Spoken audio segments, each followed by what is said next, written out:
feeling well. Okay.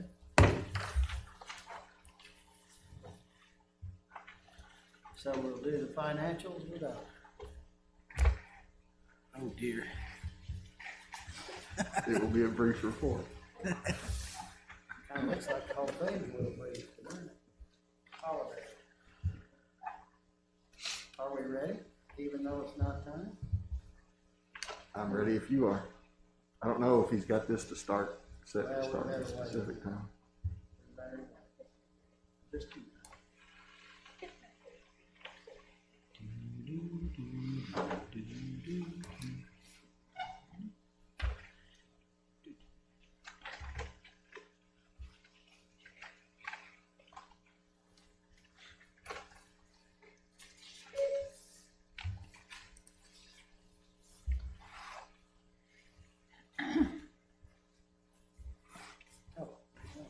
okay.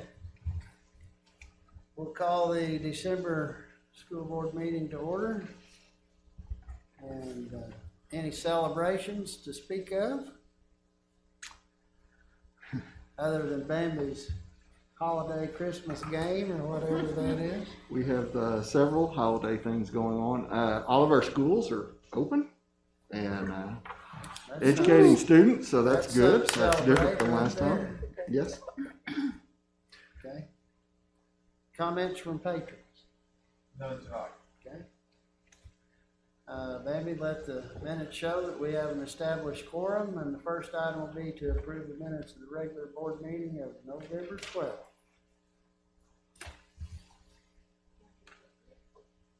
Second. All in favor? Aye. Opposed? Now we'll go to reports, and Mr. Wiggins. I have a few items I'd like to share with you tonight. First, Connie, after we met last month, Connie decided that she would like to attend the Arkansas School Board Association conference, which is going on this week virtually. And so she was our delegate at the policy making session yesterday. Is that yesterday? And then attended virtually today, and I think it finishes up tomorrow morning. So I had asked Connie to share anything that she found fascinating or of note from today's sessions with you all. I thought that they did a really good job. You know, even being virtually, it's kind of hard sometimes. The first speaker that they had was Patrick Briggs from Avid, I'm not sure how you pronounce it. But kind of the theme throughout this whole thing was all means all. In other words, we were taking care of every student and looking at every student and trying to make everything equitable. So his big push was there's no such, the achievement gap is not what we need to be focused on. We need to be focused on opportunity gaps and expectation gaps, which will result in the achievement gap. So he had a lot of good stuff to say, and just kind of challenged everybody to see if all really meant all. And so he looked at the state mission statement, and I pulled up our mission statement, you know, just to kind of see what it said. And you'll notice at the end of the vision statement, it does talk about every student. And so it kind of coordinates with what the state is asking us to do. He talked a lot about culture eats everything else for lunch. So if you have a poor culture, everything else is down the tubes. And the importance of getting, you know, our students being able to get a diploma and having that opportunity. The next one I went to was an FOI. That was FOI, HIPAA, all of that stuff. And that was kind of interesting.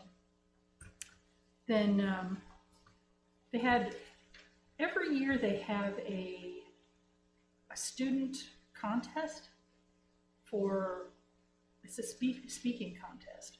So I didn't even know about that, but it might be worth our kids at least applying for it. First place is $1,000, which would be kind of nice. It's like a 500-word essay, and then, or 600 to 700-word essay, and then they have to video their speech. And so the first place winner gave their speech today, and it had to do with COVID changes based on COVID. They gave awards there are awards that I had no clue about for master school board member. Brian, you may know about these, like 50 plus hours of professional development, 200 plus, it's a pinnacle award. I thought I'm not gonna live long enough to get some of these.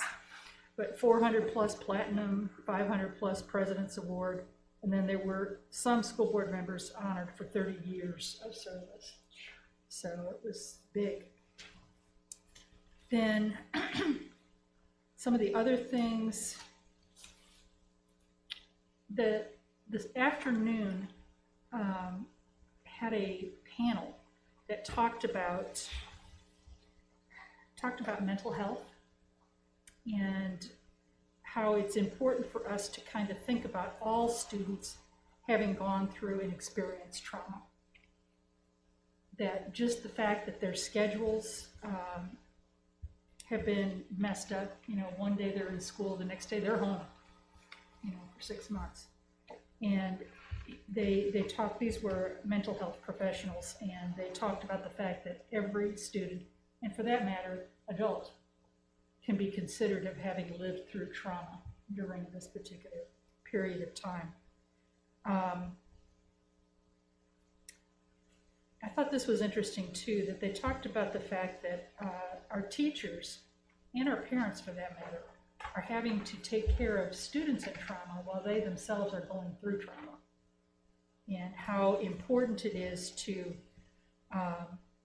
actually build up our staff and our teachers, that we recognize them. And I think probably the reindeer games is a good thing to lighten things up a little bit too. So that was good. One of the things that they had talked about was, it sounded like one of the schools was having a drawing like we do back to school breakfast every Monday.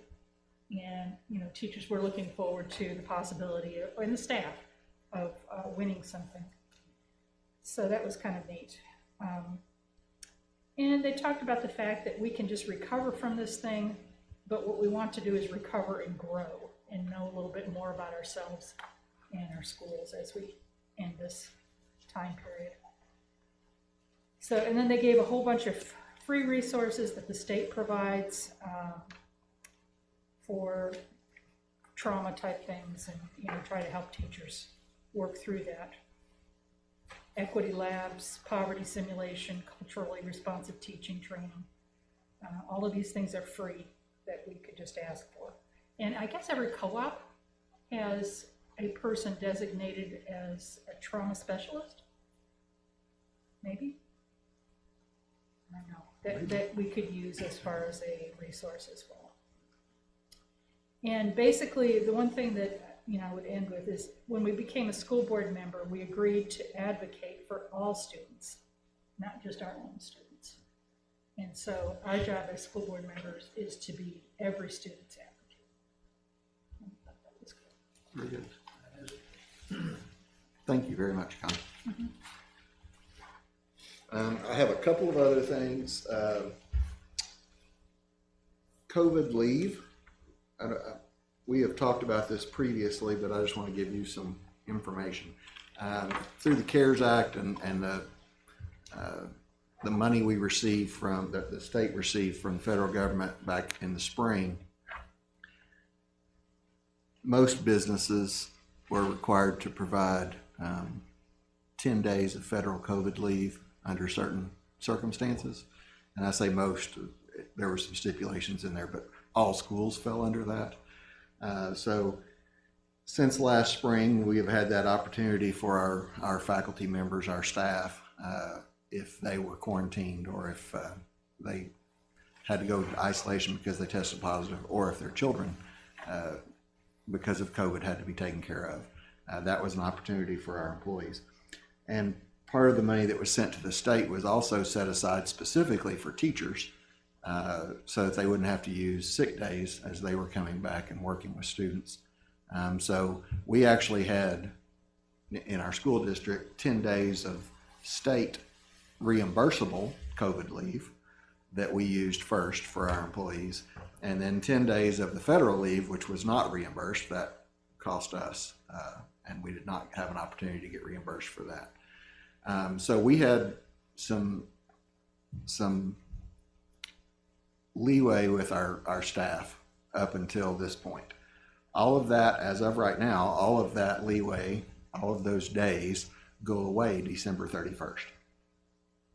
So unless Congress passes a new stimulus bill with specific money for that at the federal level, or additional monies at the state level that the state chooses to use for those purposes, starting January 1, any leave that our teachers are out for COVID will follow under our normal sick day policies. So that is a concern. I'm making you aware that that is a concern of our staff. To give you some idea, in this first semester, in August, September, and October, we had enough leave under the state reimbursable leave that we could ask for reimbursement for. We asked for $80,000 from the state for August, September, and October. And that is basically covering every day that a teacher was gone or a faculty member was gone, that we had to pay them for COVID leave, and we requested reimbursement from the state for that amount, that day's worth of work. So that was $80,000 for those 3 months. In November, we requested $72,000 in November alone. So that's growing. December we have not submitted for yet, but it's going to be a substantial number as well. And there's the money that was set aside for that at the state level is going to be gone within the next couple of weeks. Just making you all aware of that. We've tried to make our faculty aware of that as well, that those protections or those opportunities go away January 1st, minus something between now and then. Some legislative issues. I had the opportunity to have legislators at the co-op recently with a group of superintendents, and then I was invited to go over to Springdale this past week and visit with a smaller group of legislators from Northwest Arkansas. We actually have 6 legislators in Northwest Arkansas, from Northwest Arkansas, that are on either the Senate Education Committee or the House Education Committee. And so those are powerful people for our future. And so of those 6 from Northwest Arkansas, 4 of them came to the meeting this past week at Springdale, and Dr. Cleveland from Springdale, Dr. Jones from Bentonville, and I had the opportunity to sit with the 4 of them and talk education issues. And it was a very good conversation. Some issues that have come up for this legislative session coming up. Travis, are you still our legislative liaison? One of the big issues for us is a hold harmless idea for this year's student enrollment as it pertains to next year's funding.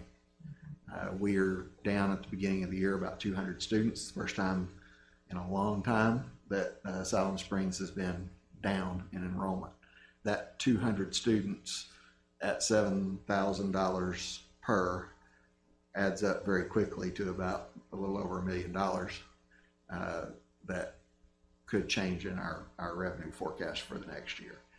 So this is not just us as Siloam Springs, this is across the state.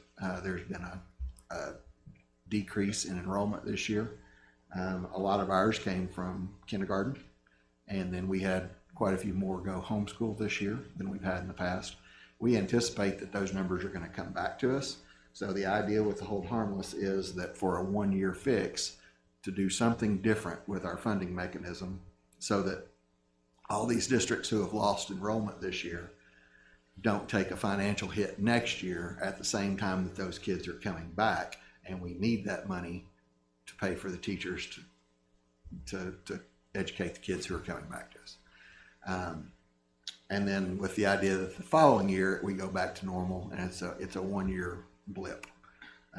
We have had some support from our legislators suggesting that they are going to back something if it's proposed, and we believe that there is enough push behind that to get it done And we think that we've got a legislator that will propose a bill and run it. So that's one big issue for us that we have high hopes for. There are some other things that we will talk about as we get closer to the legislative, but that's the first and foremost one on my mind. Jody, is there any sense about, the people that have not brought their kindergartners? Are we going to have like a humongous, is it like they held them back a year, you think, or they're going to say, I want them in first grade? My anticipation is that a lot of them will treat this year as kind of a red shirt year, and that we will have a larger than normal kindergarten class next year. That's my anticipation. Okay. And I anticipate some of those homeschool students, that additional number that have gone homeschool this year, I anticipate some of them may come back to us. Some have gone virtual through Arkansas Virtual, one of the virtual charter schools. I anticipate some of those may come back to us. And then there's just some that we truly can't account for this year. So I anticipate some of those will come back to us as well. It'll be interesting to see if those kids come back, they're a year older, starting kindergarten. It'll be interesting to track kind of their learning and things like that. Right. Does it make a difference? Yeah. Yes. Just a little maturity, And that can create some issues for us Exactly. because we might have one class that's much larger than every other class as they're coming through. Create some personnel issues as they come through, but we'll manage that. That concludes my report for this evening. All right. On the, quick question, Yes, sir. on the absentee, the teacher funding, the federal side of it, is it different than ours on, we get 80 hours for our employees and it's refund, tax deferred refund? Schools cannot request that refund. Okay.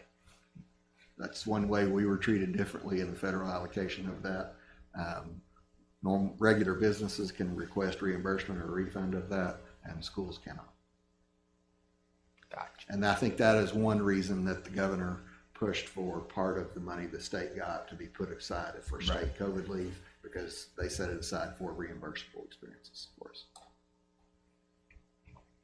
Thank you. You're welcome.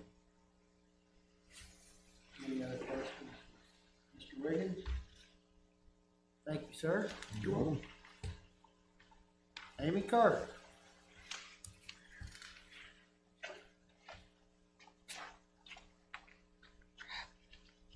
Good evening. I just have a couple of quick updates to fill you in on. The virtual academy, the virtual academy is anticipating around 360 students to continue, or there's close to 85 or so that may be new compared to what we've had. That will roll in January 4th when we come back. There are about 45, though, that we're still waiting to hear from. So that's why I say that we anticipate that number. So pending the parent or family to communicate back. And they've received multiple communications at this point. And so we're giving it kind of one last push to see if we can get a yes or a no to firm up those numbers, so we will know how many students we'll be serving. So hope to know that middle of next week.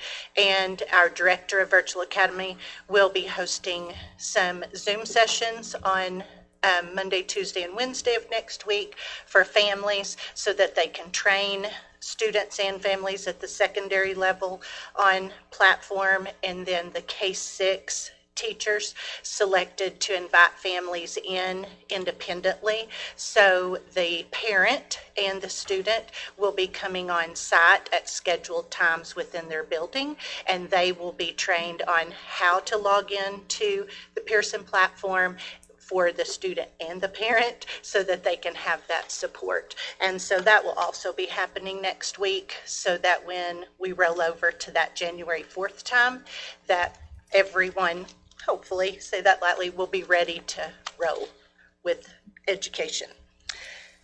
My second point is interim 2 assessments have started.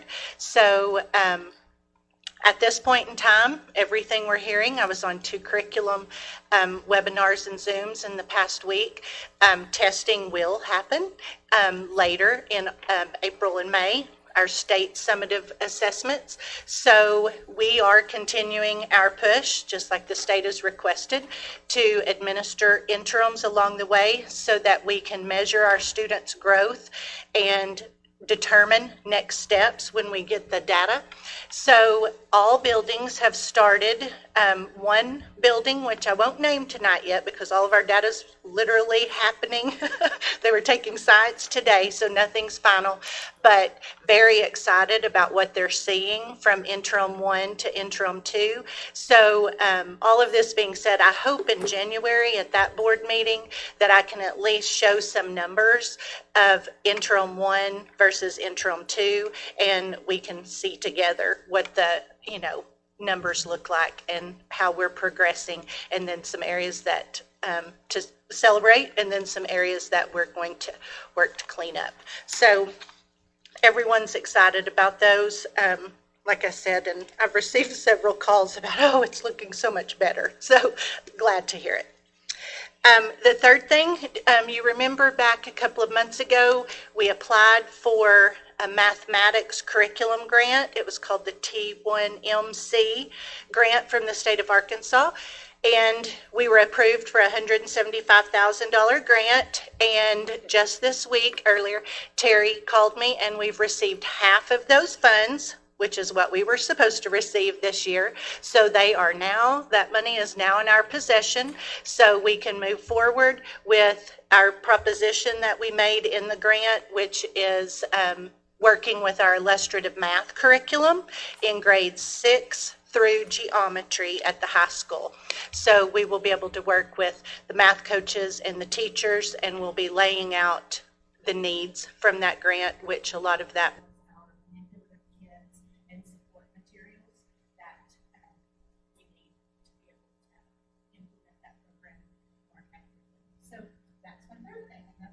that's exciting. Just to know our funds are here. We always have money. It's a positive thing. But now we'll get to trickle that down and get our materials teachers need to help our students. Any questions?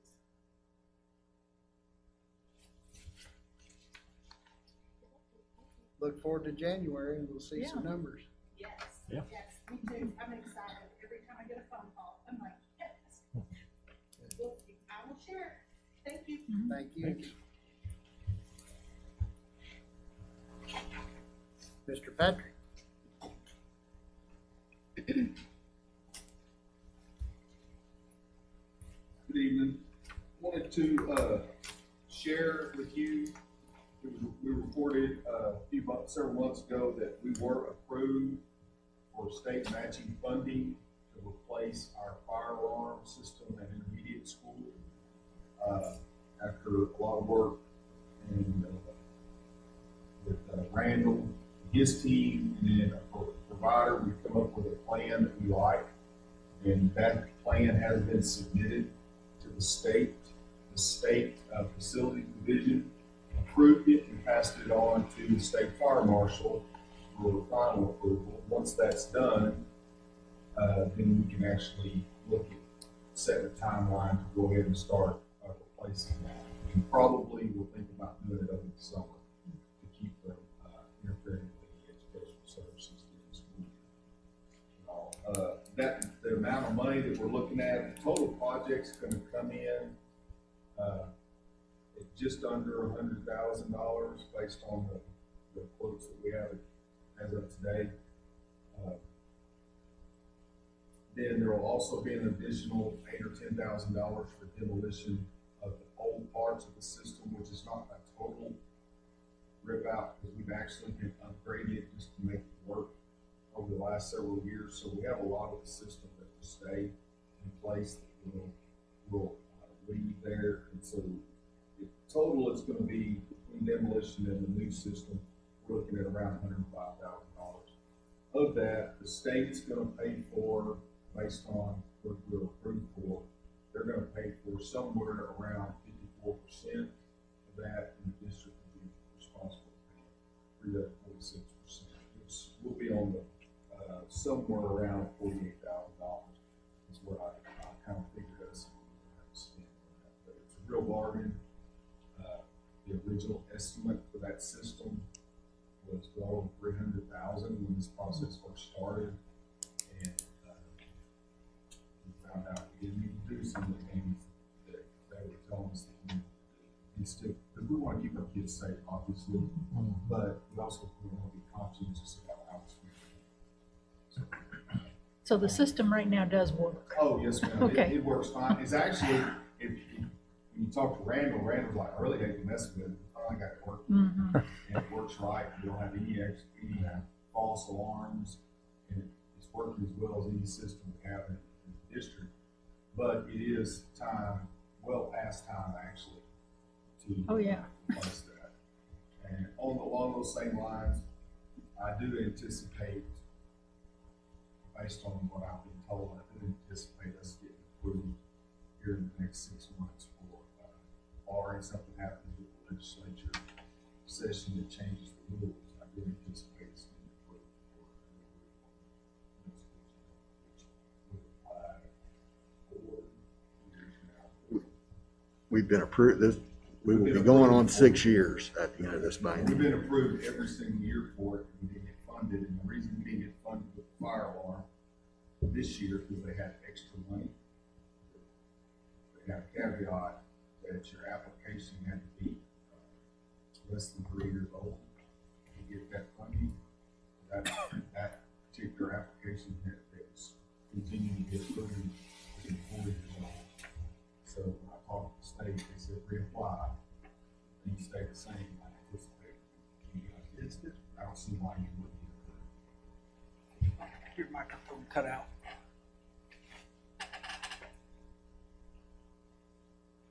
Let's be real.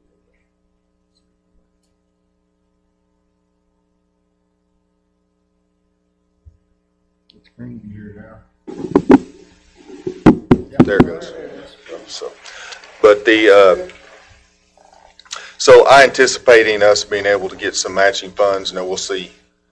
That still has to be approved and come through, and the legislature do their things. But I'm hoping that project will not only get approved but get funded. We've been approved. We just need to get funded on that. Any questions? Just one comment, that fire alarm system wasn't working well back in 2000. So I'm glad we're looking at fixing that. Yes, it's been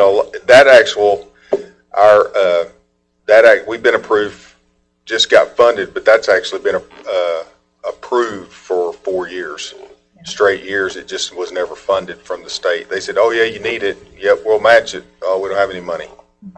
Type deal.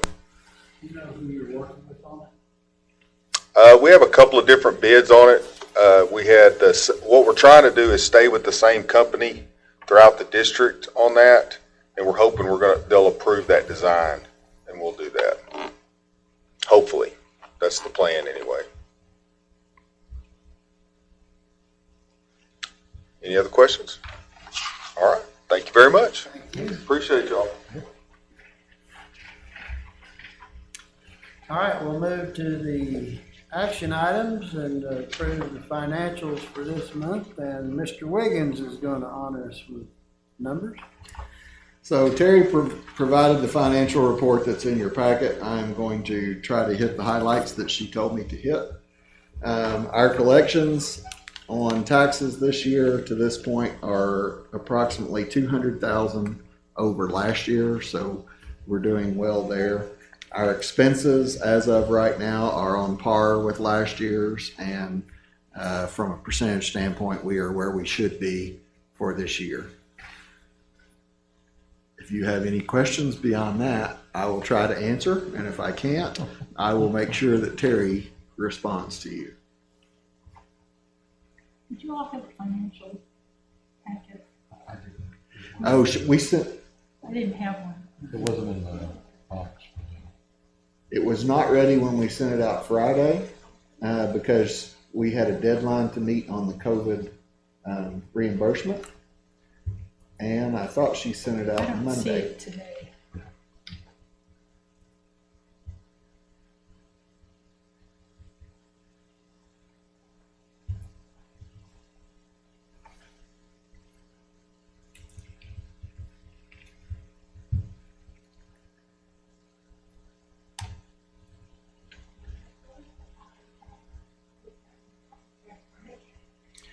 You can do it while we're in executive. We can postpone that until later in the agenda. And while we're in executive session, maybe can make copies for everyone. I apologize for that. Okay. Will that bring us to executive session? For the purpose of resignations? Yes. And where are we going? Same spot? Yes, if that's okay. No, that's fine.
keep the middleman out of that, just go straight. Then when you get them all, you call me, I come and get them, I'll compile them, and then we'll set up a time. Kids are in Mr. between Wiggins and here I and can Kenya. discuss it. Oh, goodness. I know. That's right. Huh? That's right. I forgot about that. 3 of them should be there. 2 of them should be on the way. I guess I missed that they were leaving the board. Was there a window that they had to go to? Yeah, well, there's a window, but they have to have negative COVID results. And Jacob got positive, and Brian got inconclusive. So they were stuck. So they stayed. Yeah, and so the girls left. So girls should be there, but the guys should hopefully be on a plane. All right, we'll call ourselves back into open session. And we need to accept resignation. We have one resignation. Our athletic director, Ken Harriman, turned in a letter announcing his re-retirement at the end of this school year. So I would recommend that we accept that resignation. So moved. All in favor? Aye. Aye. Opposed? We will miss him. Yes. but We will. Thank him for stepping up and helping us out. No staff to hire, right? No, sir, not at this time. No sick leave, Not at this time. and no transfers into, so Not a- transfer out. We have one transfer out. Zachary Gunneman, age 16, is requesting to be transferred to Gentry School District, requesting a smaller school environment. I recommend that we approve this transfer. So moved. Second. All in favor? Aye. Aye. Opposed? All right, that takes us to other business. Okay. Under other business tonight, we have a request for a waiver of Arkansas Statute 617-414.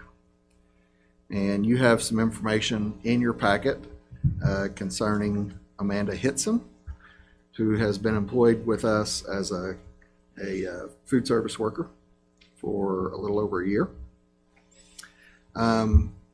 When we hire any staff member, we have to do background checks, and we go through state and federal background checks and the Department of Human Services or Department of Health and Human Services for child welfare check. And our employees are required to pass all of those background checks. You have a letter at the first of this part of the packet that Ms. Hitson received from the state, the Department of Education. And as you can see in that letter, it tells her that the background check has revealed a disqualifying offense in her past on 4/24 of 2009, endangering the welfare of a minor. And the next paragraph, that she is not eligible for employment by a public school, school district, or education service cooperative. And then the very next sentence, you may be entitled to a waiver from the school district under Arkansas Code 617-414 Part G. Please contact the school district for information. She has done that and requested a waiver before the board. We have also included the law out of the law book, 617-414, in its entirety. And it covers the better part of 4 pages there in your packet. I will not read that law to you, but I will tell you that the letter that she received sums it up. She has, her background check showed a disqualifying offense, and there's a full list of offenses on the second page of that law, and number 16 is endangering the welfare of a minor. And so she has been charged in the past with a disqualifying event, and so therefore, according to the department and the state, she is not eligible to work for us unless she requests a waiver and you all approve it. So I think I have covered everything that I need to cover with you all. There are, Amanda submitted letters. Since we are in the situation we are in, we didn't want people necessarily to come and speak on her behalf, but she submitted letters from numerous people in support of her and this request. And Amanda is here this evening, and I'm going to give Amanda the opportunity to speak to you all.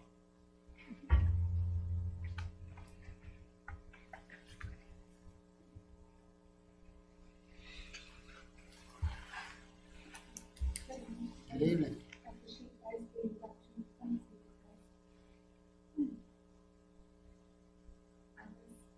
Me too. I'm sorry. What was happening? I made a poor decision.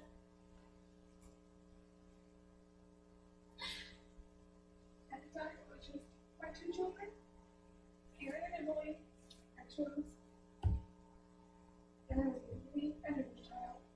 I took my children to sleep, and I chose to go down to my neighbor's apartment because I knew if my father woke up and she didn't have a formula, and I didn't have any at the house, but she would be more called, and I didn't have a formula, I left it at a neighbor's house, the apartment next to mine, which was being my business, and we were really close together.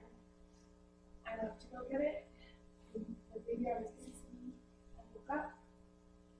She had been sick and I'm a fever, the mother did not tell me that. And she was like, excuse me, leaving them, but I was gone all in 15 minutes, and they were heard the baby crying.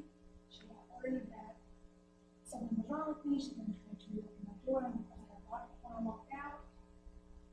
And that's what it was like, they didn't give me a child name from it, because I left them inside when they were underage. I have since then had another child. Just this past year, me and my husband got custody of his two children. I have not been in any trouble since this happened 12 years ago, almost 12 years ago. I worked really hard for this interaction. I got my children back within 8 months. I did what I needed to do to prove to be just like him, and got my kids back and had my kids back. And like I said, since then I had another child, and I have 6 kids living in my home now. I have 5 of them that are in the same school district. I am really close to a lot of the teachers and staff, principals, counselors in the school district. Just a second, sorry. Maybe just not close Sorry. enough. Okay.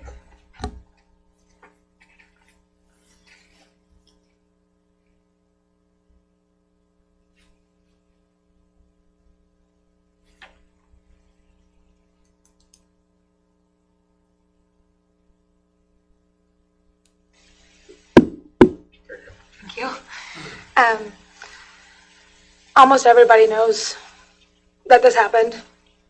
The teachers, counselors, principals, they know about this in my past. I love my job. I absolutely love my job, and I don't want to lose my job. I know it's crazy for a 33-year-old to be standing up here and saying that she loves working in a lunchroom at a high school, but I do.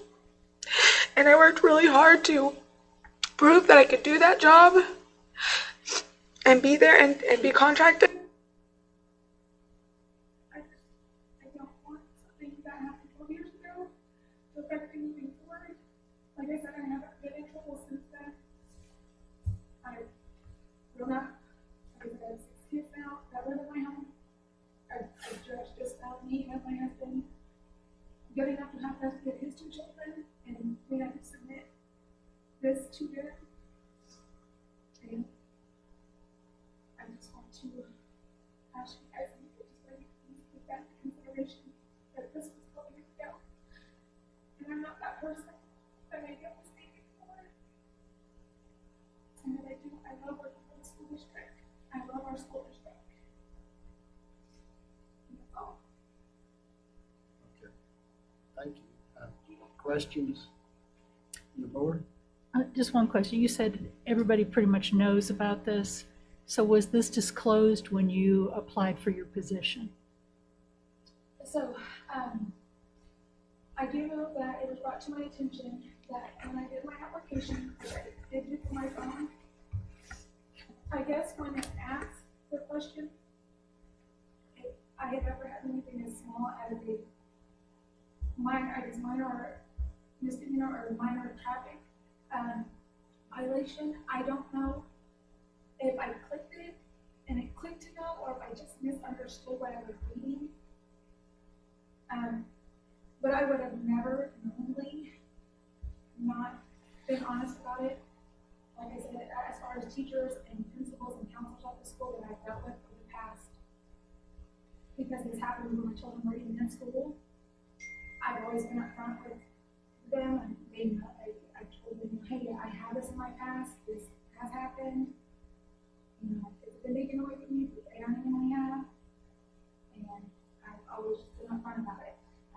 My coworkers knew, I've told my coworkers, and knowing that I had to have a background check, I would have never knowingly said no and done a background check. I honestly either misunderstood what I was asking, or I just, when I clicked it, it didn't take it, or it switched it to no, I don't know. I just know that I did the application from my phone. But I really think it was a case of I misunderstood the question. And I read it and thought, I thought, oh, a traffic violation, no, I haven't had any of those, so I think that's why I would have clicked no.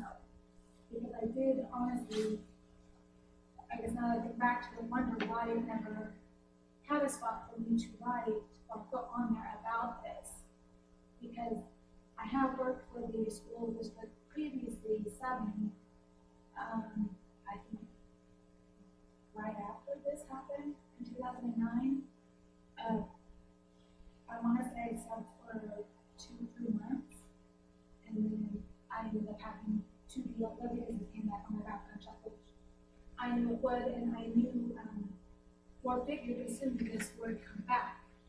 But since I had worked for almost a year and 3 months now, I was like, well, maybe it came back and everything was fine. That's honestly what I figured had happened.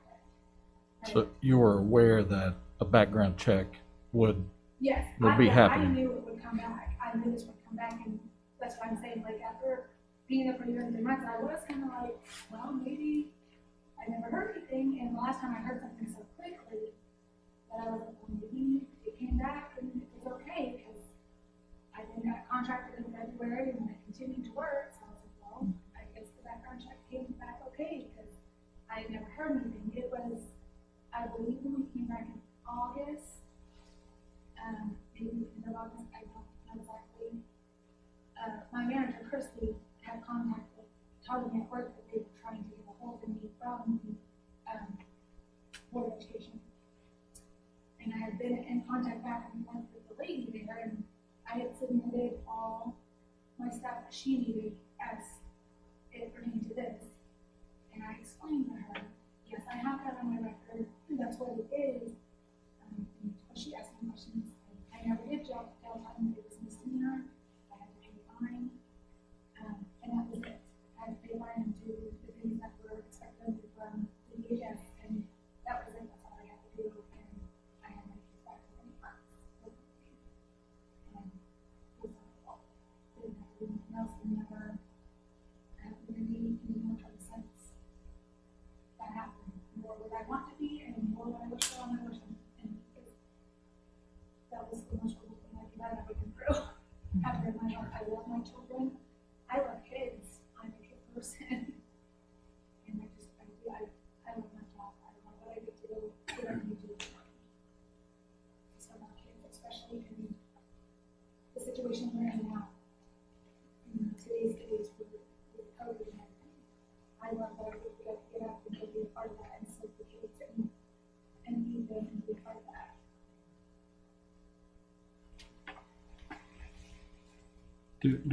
Do you know if this type of charge, and I don't know, but would it fall off of your record at some point? Have you looked into, you said you talked to the Department of Education and explained. Yeah, well, and I also talked to, I'm going to the school, the lawyer for them, I don't know, whatever number that was on the paper or whatever, and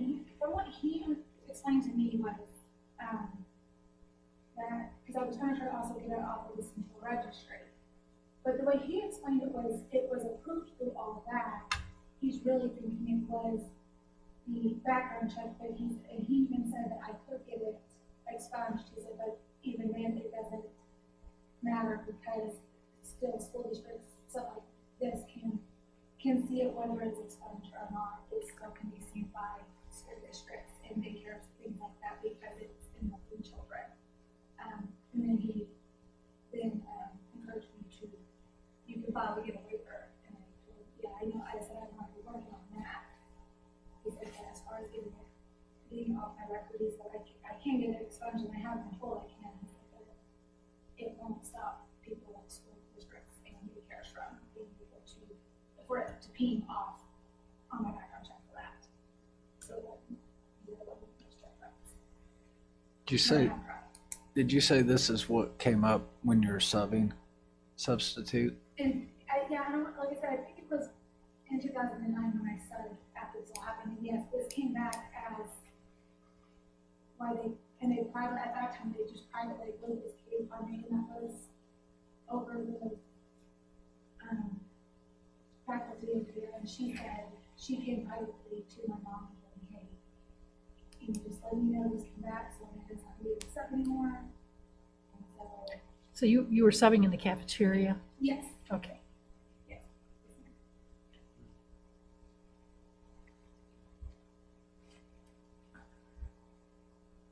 Any other questions? Thank you for your comments. Thank you for allowing me, like I said, to come and speak to you guys. We appreciate it. Quick question, Mr. Wiggins, for recommendation. Why do you think the background check took so long? Is there any reason? Last year, I believe, was the first year that they required us to go back to any classified staff member that had worked here previous to the law requiring background checks. And they're requiring us now to go through any employees that have been here for a period of time and not had to go through a background check. We have to cycle them through background checks now. So I think maybe there was an overload last year to some degree. That does not explain a year and 4 months. So other than that, and the fact that in the spring, all heck broke loose and they've not had many people in the office down there, to be honest, since March. I don't know any other way to answer that question. I got an apology from the attorney that I talked to down there about it, but he's not the one that was doing it either. I will say that the law as it is written puts us in a tough spot, puts you all in a tough spot, because the Department of Education cannot share any information with me or the school district about why someone has been told that they cannot work for us. They send us a letter very similar to the one Amanda got, except it does not list the reasons. So all I know when this comes back to us is that the person who has been identified in the letter that I receive can no longer work for our district, and no reasoning is given. I called to see if I could get information, and the law, as it's written, specifically tells the Department of Education that they cannot share any information with us. So when I say that it puts us in a bad position, or you in a bad position, when it comes to a waiver request, the only way you all have to know exactly what happened is from the person who is requesting the waiver to tell you. I requested that Amanda put the letter in there that shows the offense, and she did. But other than that, the only way you all know of what actually happened and what the offense is because the person who is requesting the waiver tells you. That, to me, I'm not questioning Amanda's truthfulness in any way. I think Amanda is a good person. She's been a good worker for us. But that, to me, puts you all in an impossible situation of making a judgment on something that you're only hearing one side of. And so, for that reason, and the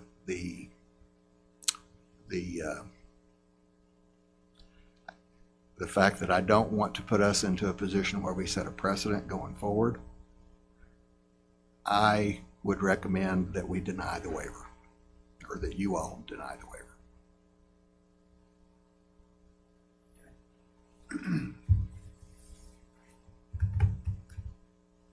Any other questions before motion?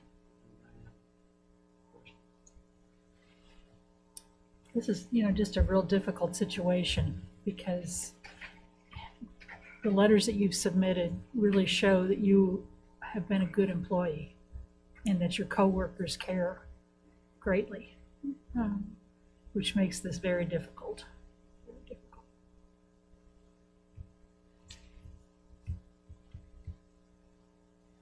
Motion? Motion to deny the waiver. Second? Second. You did? Grant? Great. Okay, all in favor of the motion to deny the waiver, say aye. Aye. Opposed?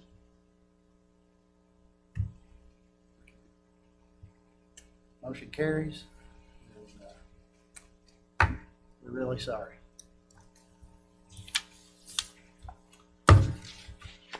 Okay, we need to, I've got a few other things to under other the other business. category. We have in your packet, there is a Form 369, teaching during planning period and/or of more than the maximum number of students per day. We have approved teachers at the high school and middle school at times to teach during their planning period. This one actually is a teacher who has gone over the 150 per day. It's because this teacher has been teaching on-site and virtual classes this year, and has been a little bit overloaded. And so the amount for Miss Merrill is in the document there, and I would request that we approve this because she's already done it, and we owe her the money. So moved. second, all in favor? Aye. Opposed? And then I have a few other announcements in classified staff. Oh, before we can come back to the financials. Classified transfers. Kim Campbell is going from middle school special ed para to Allen special ed para. Classified resignations, Michaela Penner, intermediate school paraprofessional. Laura Harden, Allen elementary special education paraprofessional. Astrid Velasquez, migrant aide. And then we have one classified hire to announce, Channing Gallardo, Northside Elementary nurse. And then we need to go back We and need to go back to the Approve financials. financials and approve the financials. And Bambi had uploaded that during executive session, correct, to all of them.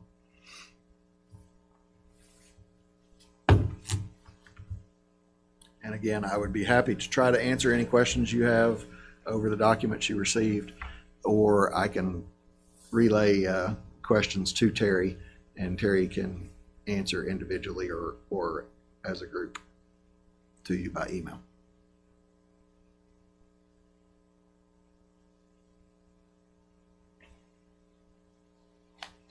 We're all studying. And again, I apologize you do not have that prior to tonight.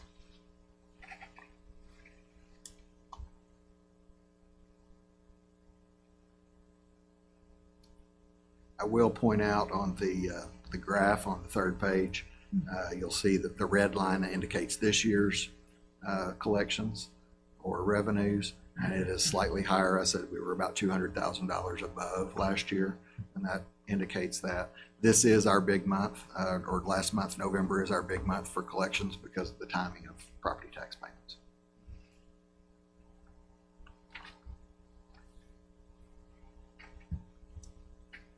So I thought there was a delay in the money coming from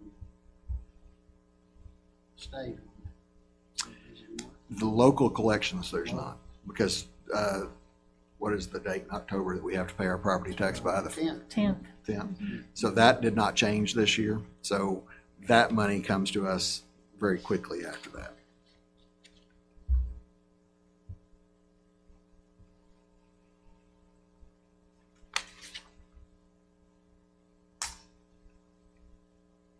Any questions for Jody? Or Terry? A motion?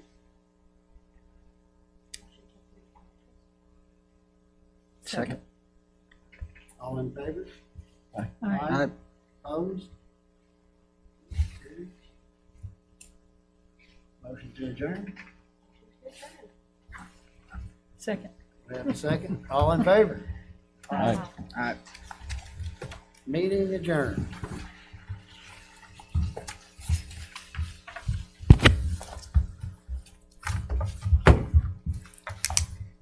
We'll sign documents.